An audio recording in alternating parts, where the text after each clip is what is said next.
And today we're continuing the part 2 of the anime, Vermeil and Gold. So sit tight and enjoy the video. With everything returned to normal, all the girls from class mourn the loss of Obsidian, while the boys also mourn for the absence of Vermeil, which Alto simply explains she isn't feeling well lately and needed some rest. Alone by herself, Lilia confronts Vermeil for hiding her true identity from her. But when Vermeil apologized to her, she says she doesn't care that she is a demon, because she is not evil, plus she trusts Alto to rein her in if she ever loses control again. She then cheers her up by saying she should lean on Alto more, since Alto is her master. Vermeil then returns to Alto's room, and she confesses that she wants to be with him forever. Relieved to hear that, Alto kisses her in return. Now that their relationship is fixed, Vermeil finally returns to the class, and the boys happily celebrate her return, stating they can now die without any regret after seeing Vermeil wearing their school uniform. During their lunch break, Vermeil and Alto do their kissing ritual in secret. Elsewhere, a warlock and witch named Iolite and Heliodor are notified of Obsidian's failure, and express that his research was interesting and they decide to complete it themselves. After returning to class, the student council suddenly appear and detains the two. In the council office, Elena apologizes to Alto for not being able to help them during their battle against Obsidian, and reveals that they aren't able to acquire any information, because Obsidian has escaped from prison. So she requests Alto to give them any details he can regarding the incident. But before Alto could start talking, they suddenly hold Alto and Vermeil at sword point, demanding Alto to reveal what he is hiding from them. With little choice, Alto confesses that Vermeil is a demon, and that their life forces are linked. Knowing this, Jessica wants to destroy Vermeil, as she is a threat to them.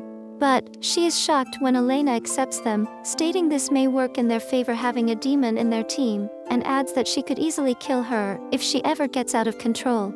She then ends their meeting by inviting Alto to join the student council. Though suspicious of Elena's motives to invite him, Alto accepts her offer. Later, the gang is shocked and elated to hear that Alto is a step closer to his dream, which then Lilia declares she will defeat him in the test to get even with him. Back home, Vermeil warns him about Elena, suspecting she is not a human. To that, Alto states he will become stronger and protect her from any dangers. So, she teasingly says there is a way to make him stronger and proceed to perform the ritual. The next day, the two attend the council meeting, but walk in on Elena, Chris, and Jessica changing clothes. Jessica then freaks out, but Elena and Chris merely say it was their fault for not locking the door. Back to the meeting, Elena brings in a piece of the creature she fought. They then examine it, and find it contains magic they have never seen before. Which, Elena reveals they might be dealing with Platinum Square mages. Meanwhile, Iolite and Heliodor meet with the creature's master, Kahakumiya. Iolite angers her by revealing he killed someone he was supposed to recruit, then he and Heliodor leave to target Alto and Vermeil.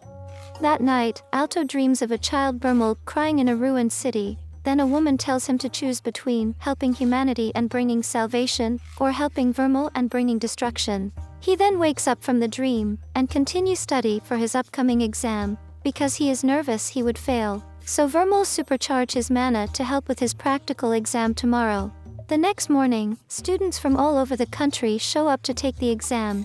Their exam begins with the professor shows them a crystal ball with a flame inside, and says they must pour their mana into the flame to strengthen it. And their score is measured by the amount of mana they manage to transfer into the ball.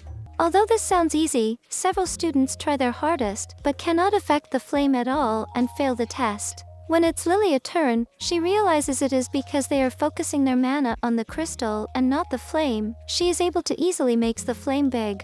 At the same time, Cheryl and a transfer student from another school also able to make the flame big, while Marx barely manages to affect it and pass the test.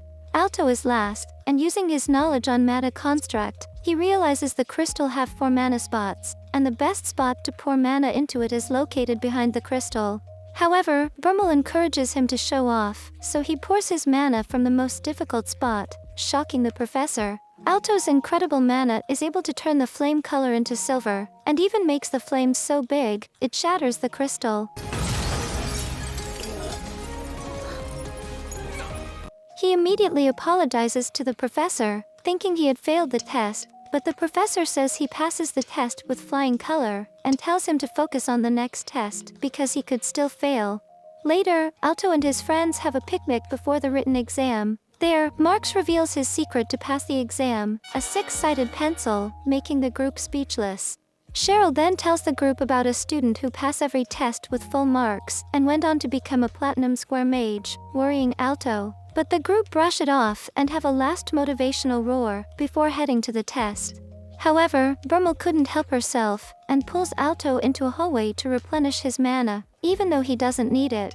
Meanwhile, the transfer student from before goes to the bathroom and complains about Alto showing off, but Iolite sneaks in and murders him before stealing his test ticket. Elsewhere, Elena and Jessica are practicing fencing, and after Elena wins, they take a shower and discuss about Alto and Vermeil. Jessica still cannot believe he summoned a demon and give his heart to her, while Elena says they are obviously in love. When the test begins, Alto had to rush to the test room, all thanks to Vermeil. Once he is seated, Iolite enters and sits right next to Alto, wishes him good luck.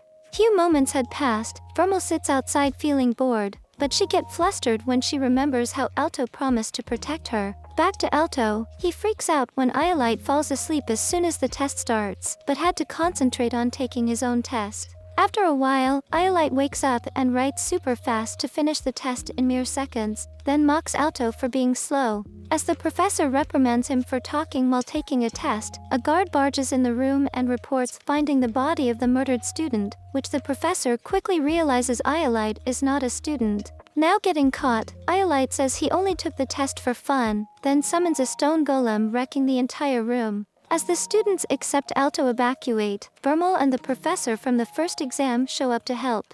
There, the professor quickly recognizes Iolite, the youngest mage to be promoted to Platinum Square, which Alto recalls he is the person that Cheryl mentioned.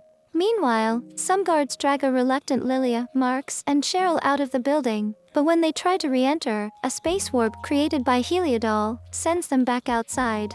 Back to the battle, the golem is shown to be able to withstand all their attacks, and even overpower them, trapping Vermeil. Enraged, Alto awakens his power and manages to shatter the golem, freeing Vermeil from it. However, when Alto is about to deal the final blow, Iolite summons a knight and impales his shoulder. Defeated, Alto asks what he wants with Vermeil, and he says his group aims to destroy the world, and he needs all the demons to do it. Seeing Iolite is hurting Alto, Vermeil goes into Remonster form, but Iolite easily knocks her out by sealing her mind. Still determined to stop Iolite, he is annoyed by his attempt and tries to kill Alto. Unexpectedly, the book he used to summon Vermeil shields him from the attack, then the woman from his dream appears. She introduces herself as the mage of the beginning, the one who sealed Vermeil in the book. Deducing Vermeil is trapped inside her memories, she asks if Alto is willing to risk himself to save Vermeil, which he accepts, claiming he will always be by her side. Not wanting this to continue, Iolite tries to attack, but she freezes time and sends Alto into Vermeil's memories, where he finds himself 550 years in the past, and sees a child version of Vermeil happily playing. The mage explains that Vermeil is raised by a nun alongside the orphans Miel, Lynn, and Kate. Even though they are not the same blood, they consider each other as family. Despite demons are much more feared by humans at that time, the nuns still show love and care to Vermeil, treating her as a normal child.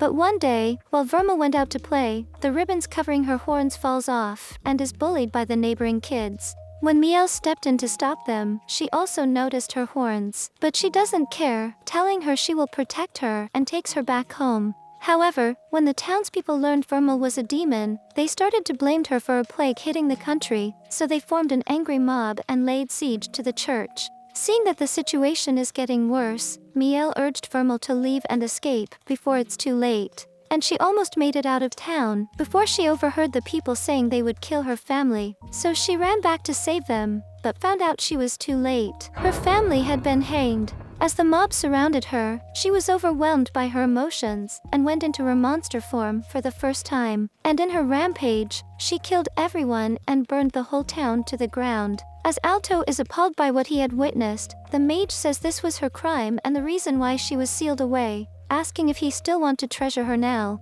Without question, when Alto finds he can interact with Vermeil, he went and comforts her. She then transforms into the adult Vermeil, and cries that her crime can never be undone and no one will ever loved her. But Alto denies it, saying he and her family will still loved her and kisses her, breaking the memory seal. As they wake up in the real world, he declares he loves her and will always stay by her side, even though the whole world turn against her. Surprised that they was able to break through his seal, Iolite empower his knight with armor and says Vermeil's only purpose is to destroy the world. That's why Alto should let him have Vermeil. But they tell him to shut up and combine their newly formed powers to destroy the knight. Just as Iolite is about to unleash his full power, Heliodor appears and says she cannot maintain the space warp much longer, so she and Iolite escape through a portal. Now with them finally gone, Vermeil identifies the mage of the beginning as Fatima. She says Vermeil is her dear friend and urges Alto to care for her, because one day the world will inevitably turns against her.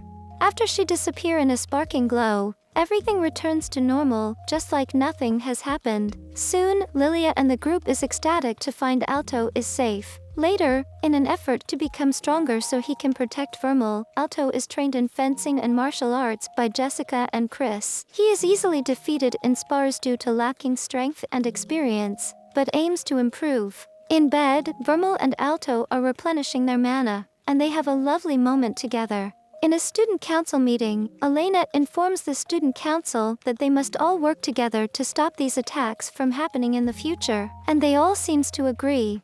Meanwhile, Lilia, Marx, and Cheryl receive their test results and they all passed, but when Alto doesn't show up, Lilia jealously suspects he is doing something with Vermeil. And indeed, the two are kissing in public, basking in their love and determined to protect each other. Thanks for watching the video. Still want to watch more anime recap? Click the video on the screen to watch more. And don't forget to subscribe to catch the latest upload.